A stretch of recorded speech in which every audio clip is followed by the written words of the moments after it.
নমস্কার। আমি এখন হাতের আঙুলের পর্ব নিয়ে আলোচনা করব। দেখুন, ছেলেদের ডান হাত, মেয়েদের বাম হাত। এই যে হাতের সব থেকে ছোট আঙুল, এটা হচ্ছে কনিষ্ঠ আঙুল।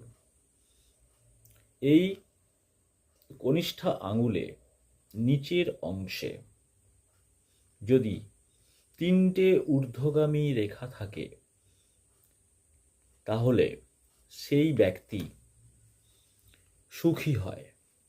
যদি 4টে ঊর্ধ্বগামী রেখা থাকে, তাহলে সেই ব্যক্তি সুখী এবং ভোগী হয়ে থাকে।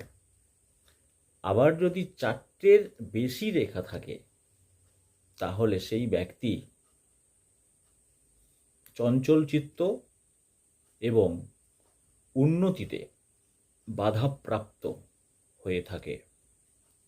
নমস্কার।